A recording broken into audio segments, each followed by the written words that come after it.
Bonsoir, contente de vous retrouver pour ce live quotidien. Je suis Julie Girard, coach d'affaires, au service d'une qualité de vie pour le dirigeant et ses équipes. Et chaque jour, je viens vous partager des éléments de prise de conscience, des éléments de connaissance, de croissance, pour les faire résonner pour moi, mais aussi pour vous qui prenez ce temps de vous arrêter et d'écouter pour aussi laisser grandir des espaces en vous pour votre business. Aujourd'hui, un élément sur lequel j'avais envie de partager avec vous, c'est les différents profils de personnalité. Alors, ce sont des outils, il en existe plein.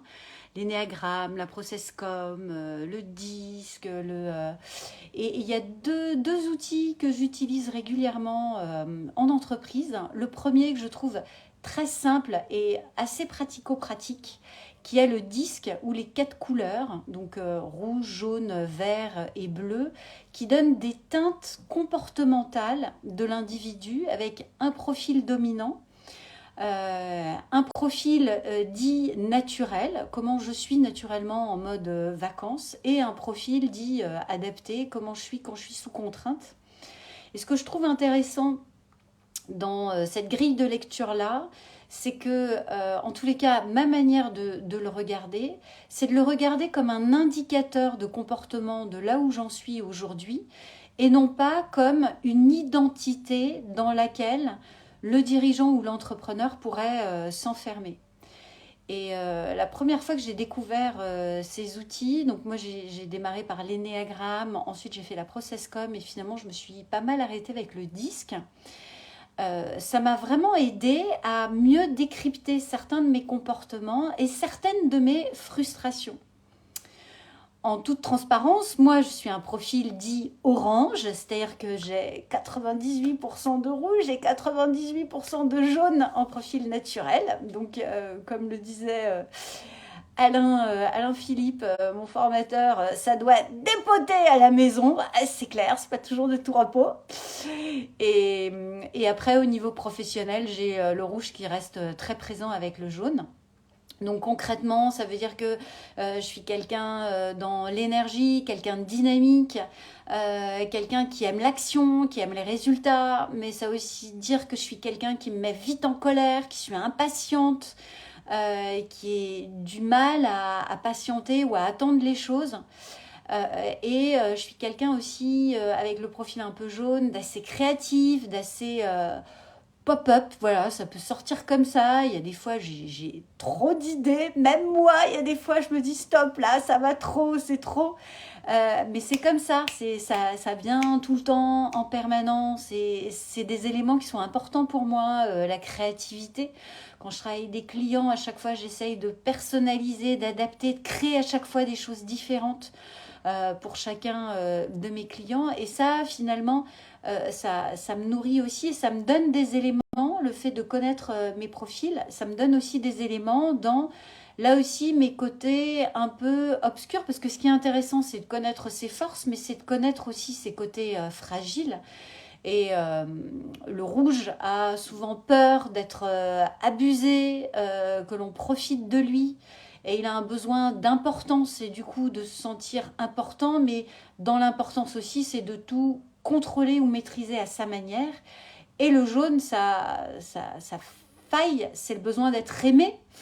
Donc ce challenge de défi live a été un véritable challenge pour moi. Est-ce que je vais être aimée ou pas? Est-ce que je vais être suffisamment pertinente ou pas? Jusqu'à ce que le fait d'accepter ces deux parties-là, ça m'a permis de passer à l'action plus rapidement. Et puis dans les deux autres couleurs, la couleur verte, c'est vraiment ce besoin de confort, ce besoin d'appartenance aussi, appartenance à un groupe, à une équipe, de pouvoir voilà, sentir que tout le monde va bien, presque au détriment de ses propres besoins. Et puis la couleur bleue, c'est plus le besoin de sécurité, le besoin de maîtrise, le besoin de conformité, le besoin d'extrême qualité qui peut parfois être étouffant. Donc chaque couleur est utile et nécessaire. De mon point de vue, chaque couleur est utile à certains moments et dans le rôle de l'entrepreneur ou du dirigeant, bah, il y a des moments, il y aura plus besoin de mettre l'accent sur le rouge pour définir les objectifs, les résultats, les indicateurs de performance. D'aller chercher dans le bleu la mesure et le suivi régulier, d'être attentif aux besoins de l'équipe, à la cohésion, au rythme du groupe, à l'identité du groupe dans la dominance verte, et puis faire preuve de délégation, d'implication collaborative, de mise en énergie, de créativité dans la couleur jaune. Donc je trouve que ce profil est assez intéressant dans déjà le leadership du dirigeant. Je l'utilise aussi souvent dans la relation commerciale, parce qu'en fonction du profil que j'ai en face de moi, je ne vais pas parler comme moi j'ai besoin que l'on me parle, mais comme l'autre a besoin que je lui parle. Donc ça permet de se synchroniser plus facilement. Donc c'est un outil que j'utilise systématiquement dans l'accompagnement justement des dirigeants et des entrepreneurs. Et alors il y a un autre outil que j'ai découvert récemment, que je trouve aussi assez intéressant, qui est le Human Design, qui se base là, non pas sur le comportement, mais l'énergie, puisque en fait, la cartographie est identifiée à partir de la date de naissance. Et là, il y a 5 profils qui ressortent: générateur, manifestor générateur, projecteur, et non, c'est 4 en fait, 4 ou 5, je ne sais plus, et réflecteur. Et là aussi, je trouve que c'est intéressant parce qu'en termes d'énergie, ça donne la teinte des profils que l'on peut avoir. Je suis en train de me dire pourquoi j'ai pensé 4 ou 5, et du coup je suis en train de réfléchir, c'est quoi le 5e? C'est quoi? Je vais lâcher prise là-dessus. Si ça vous intéresse, je vous invite à aller voir plus spécifiquement sur humandesign.com. En tous les cas, vous googlisez, là vous pouvez avoir une cartographie gratuite, et c'est assez intéressant. Moi, quand j'ai fait ma cartographie là-dessus, là aussi, j'ai eu un profil, donc moi je suis réflecteur, et du coup ça m'a permis là de prendre conscience aussi de pourquoi certains moments je suis perturbée émotionnellement, alors que je ne sais pas forcément d'où ça vient. Et donc dans le processus du réflecteur, en fait je reflète beaucoup les énergies ambiantes et environnantes, un peu comme un miroir. Et du coup, ça m'a appris aussi à mettre des mots sur des ressentis ou des sensations que j'ai. Et ces éléments de comportement, je trouve, sont assez intéressants, plus pour mettre des mots et clarifier des processus que pour s'enfermer dans des identités une fois de plus. Parce que de mon point de vue, en tous les cas, ça n'engage que moi, je trouve que s'enfermer dans une identité, c'est trop restrictif au regard de la beauté de l'individu et de l'unicité, je ne sais pas si ça se dit, mais j'ai envie de le dire comme ça ce soir, de l'unicité, voilà, de chacun. En tous les cas, ça donne des repères et pour soi et pour son environnement. Là aussi, je trouve que c'est intéressant de le clarifier en équipe, de le partager en équipe au niveau de l'entreprise. Et puis, c'est aussi super intéressant de le partager dans le cadre personnel, que ce soit avec le conjoint, avec l'enfant, avec ses enfants, parce que ça donne aussi un outil de prise de recul sur sa manière de fonctionner, et puis des éléments clés de comment je peux mieux me connecter, mieux me piloter, mieux anticiper mes besoins et mes axes d'amélioration. Voilà, et du coup, c'est vrai que c'est des éléments qui sont des bons guides, je trouve, dans le quotidien entrepreneurial. Voilà, et à plusieurs reprises. D'ailleurs, qui peuvent être aussi utilisés, que je retrouve finalement un peu dans l'ADN de l'entreprise quand on travaille sur la vision, la mission, les valeurs.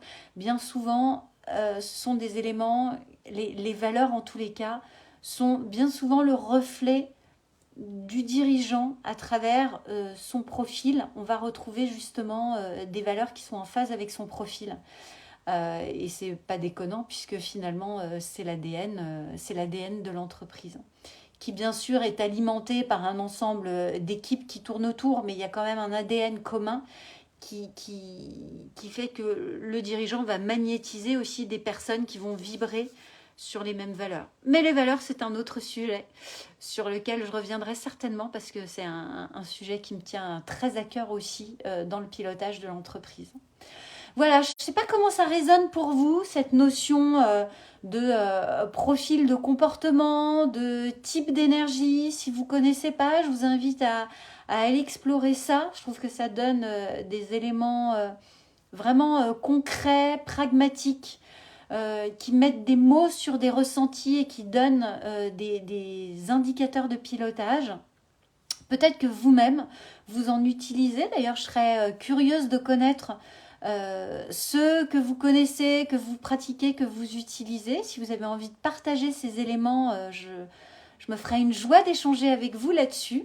Et si vous ne connaissez pas, je vous invite vraiment à découvrir et à regarder justement ce que ça dit de vous, comment ça peut vous permettre en tous les cas de vous reconnaître avec plus de clarté et plus de cohérence dans votre ressenti et votre comportement.